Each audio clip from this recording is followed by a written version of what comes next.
हरितालिका तीज मुहूर्त। भाद्रपद की शुक्ल पक्ष की तृतीया तिथि का प्रारंभ 25 अगस्त को दोपहर 12:34 पर हो रहा है। साथ ही इस तिथि का समापन 26 अगस्त को दोपहर 1:54 पर होगा। ऐसे में उदया तिथि के अनुसार हरितालिका तीज का पर्व मंगलवार 26 अगस्त को मनाया जाएगा। इस दिन गौरी शंकर की पूजा का मुहूर्त इस प्रकार रहने वाला है। हरितालिका पूजा मुहूर्त प्रातः 5:56 से सुबह 8:31 तक। हरितालिका तीज का पूजा विधि।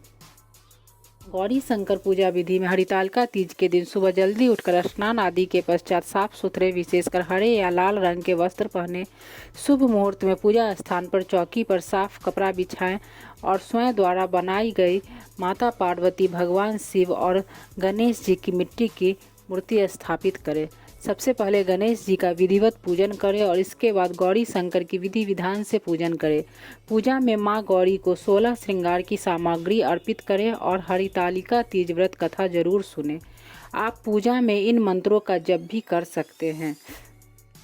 पार्वती जी के मंत्र। ओम पार्वतीये नमः, ओम उमाय नमः, या देवी सर्वभूतेषु माँ गौरी रूपेण संस्थिता, नमस्तस्यै नमस्तस्यै नमस्तस्यै नमो नमः। माँ पार्वती को सिंदूर चढ़ाने का मंत्र। सिंदूरम शोभनम रक्तम सौभाग्यम सुखवर्धनम शुभदम कामदम चैवम सिंदूरम प्रति गुह्यताम।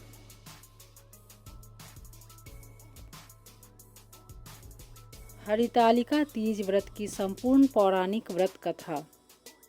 हरितालिका तीज का व्रत भादो मास की शुक्ल पक्ष की तीज को रखा जाता है। इस दिन महिलाएं अपने पति की लंबी उम्र के लिए व्रत रखती हैं और भगवान शिव पार्वती का पूजन करती हैं। इस दिन यह पौराणिक कथा पढ़ी जाती है। हरितालिका तीज पर मां पार्वती और भगवान शिव की पूजा की जाती है। इस दिन प्रदोष काल में माता पार्वती और भगवान शिव का पूजन किया जाता है। अगर आप भी कथा पढ़ना चाहते हैं तो सबसे पहले पूजा की तैयारी कर ले। पूजा की तैयारी के लिए केले के पत्ते और बंधन बाड़ से एक मंडप बनाएं। इसके बाद जमीन पर आसन बिछाएं और फिर व्रत का संकल्प ले। फिर माता पार्वती को वस्त्र, फूल, चंदन चढ़ाएं, धूप दीप नैवेद्य लगाएं। इसके बाद फल अर्पित करें। इन सभी के छोटे छोटे मंत्र होते हैं जिसे आप बोलकर ये चीज़ें अर्पित कर सकते हैं। इसके बाद कथा पढ़ें।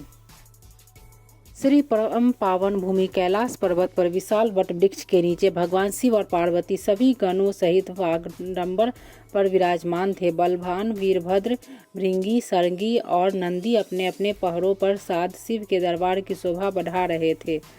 इस अवसर पर महारानी पार्वती ने भगवान शिव से दोनों हाथ जोड़कर प्रश्न किया, हे महेश्वर, मेरे बड़े सौभाग्य हैं जो मैंने आप सरीखे पति को वरण किया। क्या मैं जान सकती हूँ कि मैंने वह कौन सा पुण्य अर्जन किया है? आप अंतर्यामी हैं, मुझ दासी पर वर्णन करने की कृपा करें। महारानी पार्वती की ऐसी प्रार्थना सुनने पर शंकर जी बोले, तुमने अति उत्तम पुण्य का संग्रह किया था जिससे मुझे प्राप्त किया। वह अति गुप्त व्रत है, लेकिन मैं तुम्हें बताता हूँ। वह व्रत भादो मास के शुक्ल पक्ष की तीज के नाम से प्रसिद्ध है। यह व्रत ऐसा है, तारों में चंद्रमा, नवग्रहों में सूर्य, वर्णों में ब्राह्मण, देवताओं में गंगा, पुराणों में महाभारत, वेदों में साम, इंद्रियों में मन होता है। इतना श्रेष्ठ है। उन्होंने बताया कि जो तीज हस्त नक्षत्र के दिन पड़े तो वह बहुत पुण्यदायक मानी जाती है। ऐसा सुनकर पार्वती जी ने कहा, मैंने कब और कैसे तीज व्रत किया था, विस्तार से सुनने की इच्छा है। इतना सुनते ही शंकर जी बोले, भाग्यवान उमा, भारतवर्ष के उत्तर में हिमाचल श्रेष्ठ पर्वत है, उसके राजा हिमाचल है। वहीं तुम भाग्यवती रानी मैना से पैदा हुई थी। तुमने वाले काल से ही मेरी आराधना करना शुरू कर दिया था। कुछ उम्र बढ़ने पर तुमने सहेली के साथ जाकर हिमालय की गुफाओं में मुझे पाने के लिए तप किया। तुमने गर्मी में बाहर चट्टानों में आसन लगाकर तप किया, बारिश में बाहर पानी में तप किया, सर्दी में पानी में खड़े होकर मेरे ध्यान में लगी रही। तुमने इस दौरान वायु सूंघी, पेड़ों के पत्ते खाए, तुम्हारा शरीर छिन्न हो गया। ऐसी हालत देखकर महाराज हिमाचल को बहुत चिंता हुई। वे तुम्हारे विवाह के लिए चिंता करने लगे। इसी मौके पर नारद देव आए। राजा ने उनका स्वागत किया और उनके आने का कारण पूछा। तब नारद जी ने कहा, राजन, मैं भगवान विष्णु की तरफ से आया हूँ। मैं चाहता हूँ कि आपकी सुंदर कन्या को योग्य वर प्राप्त हो। सो वैकुंठ निवासी भगवान विष्णु ने आपकी कन्या का वरन स्वीकार किया है। क्या आपको स्वीकार है? राजा हिमाचल ने कहा, महाराज, मेरा सौभाग्य है जो कि मेरी कन्या को विष्णु जी ने स्वीकार किया और मैं अवश्य उन्हें अपनी कन्या उमा का वाग्दान करूंगा। यह सुनिश्चित हो जाने पर नारद जी वैकुंठ चले गए और भगवान विष्णु से उनके विवाह का पूर्ण होना सुनाया। यह सुनकर तुम्हें बहुत दुख हुआ और तुम अपनी सखी के पास पहुंचकर विलाप करने लगी। तुम्हारा विलाप देखकर सखी ने तुम्हारी इच्छा जानकर कहा, देवी, मैं तुम्हें ऐसी गुफा में तपस्या के लिए ले चलूंगी जहां महाराज हिमाचल भी न पा सके। ऐसा कह उमा सहेली सहित हिमाचल की गहन गुफाओं में विलीन हो गई। तब महाराज हिमाचल घबरा गए और पार्वती को ढूंढते हुए विलाप करने लगे कि मैंने विष्णु जी को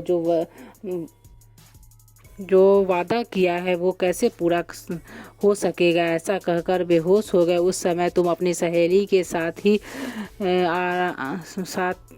गहन गुफा में पहुंच बिना अन्न और जल के मेरे व्रत को आरंभ करके नदी की बालू का लिंग बनाकर विविध फूलों से पूजन करने लगी। उस दिन भाद्रपद मास की तृतीया शुक्ल पक्ष हस्त नक्षत्र था। तुम्हारी पूजा के कारण मेरा सिंहासन हिल उठा। मैंने जाकर तुम्हें दर्शन दिए। वहां जाकर मैंने तुमसे पूछा, हे देवी, मैं तुम्हारे व्रत और पूजन से अति प्रसन्न हूँ।